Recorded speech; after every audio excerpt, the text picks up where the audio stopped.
Hello friends, ಇವತ್ತಿನ ವಿಡಿಯೋದಲ್ಲಿ ನಾವು ಶಾವಿಗೆ ಬಾತ್ ಹೇಗೆ ಮಾಡೋದು ಅಂತ ನೋಡೋಣ. ಮೊದಲು ನಾವು 1 ಚಮಚ ತುಪ್ಪ ಹಾಕ್ಕೊಂಡು ಅದರಲ್ಲಿ 150 ಗ್ರಾಂ ಶಾವಿಗೆಯನ್ನು ತಗೊಂಡು ಚೆನ್ನಾಗಿ ಫ್ರೈ ಮಾಡ್ತಿದ್ದೇನೆ ಫ್ರೆಂಡ್ಸ್. ಶಾವಿಗೆ ಬಣ್ಣ ಸ್ವಲ್ಪ ಚೇಂಜ್ ಆದರೆ ಸಾಕು.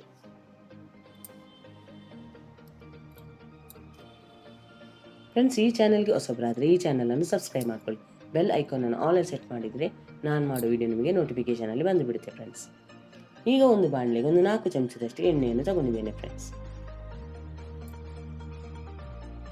ಎಣ್ಣೆ ಚೆನ್ನಾಗಿ ಬಿಸಿ ಆದಮೇಲೆ ಅದಕ್ಕೊಂದು ಸ್ವಲ್ಪ ಸಾಸಿವೆಯನ್ನು ಹಾಕ್ಕೊಂಡಿದ್ದೇನೆ. ಸಾಸಿವೆ ಎಣ್ಣೆಯಲ್ಲಿ ಚಟ್ಪಟ್ ಅಂದಮೇಲೆ ಅದಕ್ಕೊಂದು ಸ್ವಲ್ಪ ಉದ್ದಿನಬೇಳೆ ಮತ್ತೊಂದು ಕಡಲೆಬೇಳೆಯನ್ನು ಕೂಡ ಇಲ್ಲಿ ಹಾಕ್ಕೊಳ್ಳೋಣ.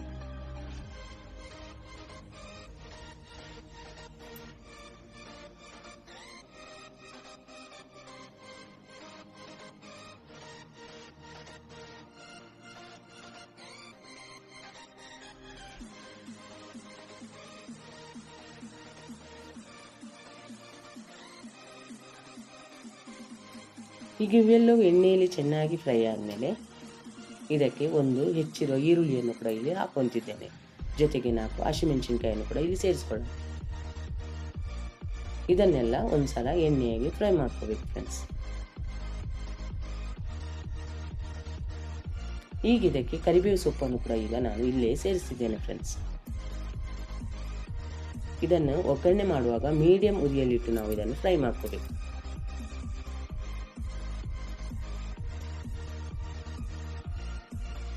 ಈಗ ಇದಕ್ಕೆ ಒಂದು ಸ್ವಲ್ಪ ಶುಂಠಿಯನ್ನು ಕೂಡ ಇಲ್ಲಿ ತುರಿದಿದ್ದು ಹಾಕ್ಕೊತೇನೆ ಫ್ರೆಂಡ್ಸ್. ನೀವು ಬೇಕಂದರೆ ಶುಂಠಿಯನ್ನು ಸಣ್ಣಗೆ ಹೆಚ್ಚಿನೂ ಹಾಕ್ಕೋಬಹುದು.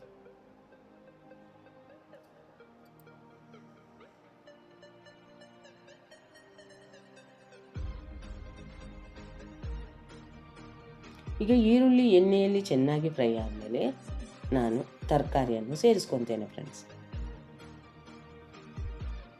ನಾನಿಲ್ಲಿ ಬೀನ್ಸ್, ಕ್ಯಾರೆಟ್, ಒಂದು ಕ್ಯಾಪ್ಸಿಕಮ್, ಒಂದು ಸ್ವಲ್ಪ ನೆನೆಸಿರುವಂತಹ ಬಟಾಣಿಯನ್ನು ಸೇರಿಸ್ಕೊತಿದ್ದೇನೆ ಫ್ರೆಂಡ್ಸ್.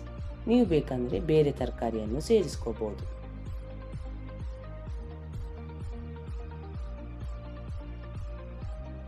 ಇದನ್ನು ಮಕ್ಕಳ ಟಿಫಿನ್ ಬಾಕ್ಸಿಗೂ ನಾವು ರೆಡಿ ಮಾಡಿ ಕೊಡ್ಬೋದು ಫ್ರೆಂಡ್ಸ್. ತುಂಬ ರುಚಿಯಾಗಿರುತ್ತೆ.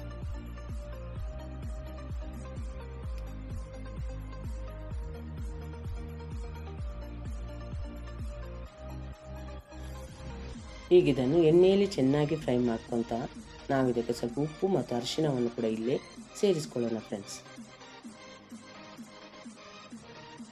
ತರಕಾರಿಯನ್ನು 1/4 ಭಾಗ ನಾವು ಎಣ್ಣೆಯಲ್ಲಿ ಚೆನ್ನಾಗಿ ಫ್ರೈ ಮಾಡ್ಕೋಬೇಕು ಫ್ರೆಂಡ್ಸ್.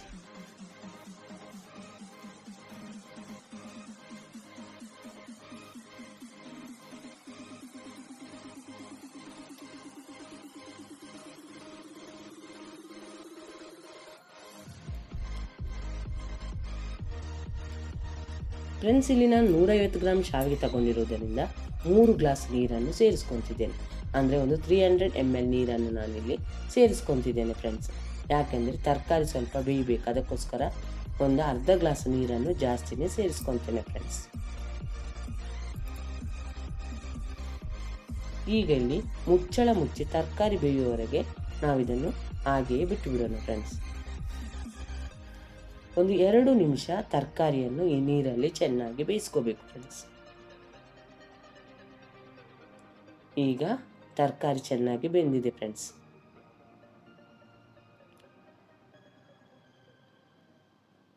ಇದರಲ್ಲಿರುವ ನೀರು ಸ್ವಲ್ಪ ಕಡಿಮೆ ನಮಗೆ ಕಾಣಿಸ್ತಿದೆ ಫ್ರೆಂಡ್ಸ್.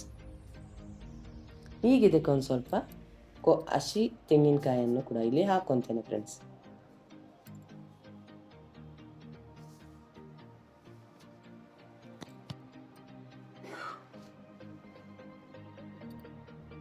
ಮತ್ತೊಂದು ಸ್ವಲ್ಪ ಸಕ್ಕರೆಯನ್ನು ನಾನು ಚಿಟಿಕೆ ಸಕ್ಕರೆಯನ್ನು ಕೂಡ ಇಲ್ಲಿ ಸೇರಿಸ್ಕೊತಿದ್ದೇನೆ. ಮತ್ತು ನಿಮಗೇನಾದರೂ ಉಪ್ಪು ಕಡಿಮೆ ಅನಿಸಿದರೆ ಇಲ್ಲಿ ಸೇರಿಸ್ಕೋಬೋದು ಫ್ರೆಂಡ್ಸ್.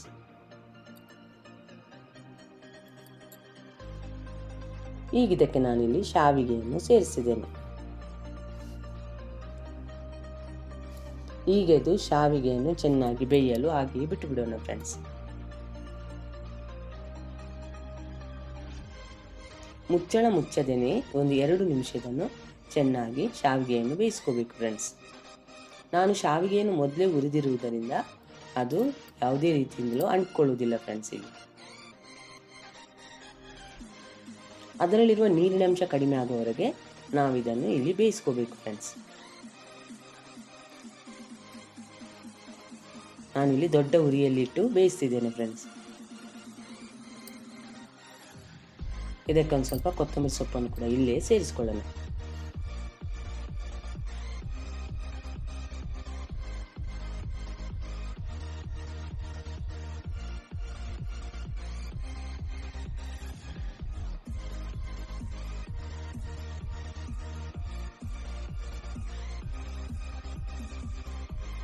ಇಷ್ಟಾದರೆ ಸಾಕು ಫ್ರೆಂಡ್ಸ್. ಈಗ ಇದನ್ನು ಮುಚ್ಚಿ ಒಂದು 5 ನಿಮಿಷ ಹಾಗೆ ಬಿಟ್ಟು ಬಿಡೋಣ. ಈಗ 5 ನಿಮಿಷ ಆದಮೇಲೆ ನಾನು ನಿಮಗೆ ಇದನ್ನು ತೆಗೆದು ತೋರಿಸಿದ್ದೇನೆ ಫ್ರೆಂಡ್ಸ್.